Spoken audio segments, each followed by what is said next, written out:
दुनिया के किसी भी कोने में बसी बीटीएस आर्मी के लिए इससे भयानक सपना कुछ नहीं हो सकता कि उनके फेवरेट के पॉप आइडल्स यानी कि सातों बीटीएस मेंबर्स जिनको उन्होंने हमेशा एक साथ एक फैमिली की तरह, भाइयों की तरह देखा है, वो एक साथ नहीं रहेंगे या उनमें से कोई मेंबर बीटीएस को यानी प्लेनेट के सबसे बड़े बैंड को छोड़कर चला जाएगा और बीटीएस डिसबैंड भी हो सकता है या उसमें सिर्फ 6 मेंबर्स रह जाएंगे। आई नो इस तरह की खबरें पिछले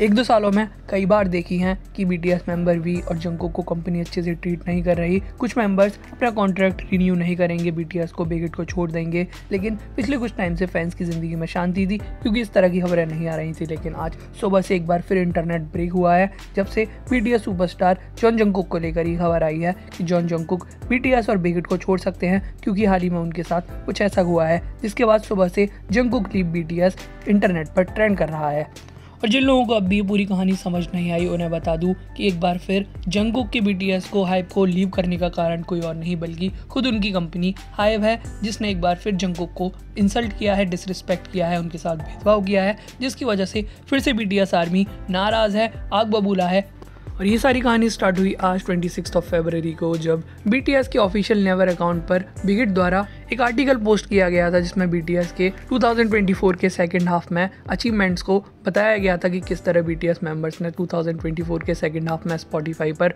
रूल किया है, टॉप 10 में वो किस तरह बने रहे हैं। यहाँ पर BTS member Jimin, J-Hope, V, RM, Suga, J-Hope सभी को लेकर कुछ ना कुछ मेंशन किया गया था। लेकिन कंपनी यहाँ पर बीटीएस के एक और मेन पिलर जॉन जंगकुक को मेंशन करना भूल गई। यानी जंगकुक की इस आर्टिकल में कोई बात ही नहीं थी, जिसे लेकर फैंस बहुत ज़्यादा नाराज़ हो गए कि जंगकुक ने किस तरह बिगिट को पूरे साल फ़ायदा कराया है, फिर चाहे वो उनका सोलो करियर हो जिसमें उन्होंने 7 जैसा ब्लॉकबस्टर सॉन्ग दिया, लेकिन फिर भी बिगिट जंगकुक को मेंशन करना भूल गए। और इसीलिए सुबह से फैंस ये ट्रेंड करा रहे हैं कि जंगकुक को बिगिट और बीटीएस को छोड़ देना चाहिए क्योंकि वो उन्हें डिजर्व नहीं करते। जंगकुक अपने सोलो करियर में काफ़ी आगे चले जाएंगे। हालांकि अभी तक बिगिट ने इस पूरी कंट्रोवर्सी पर अपना कोई रिएक्शन नहीं दिया है, लेकिन आप लोगों को एज अ फैन बिगिट की हरकत कैसी लगी, अपनी राय कमेंट सेक्शन में बताना।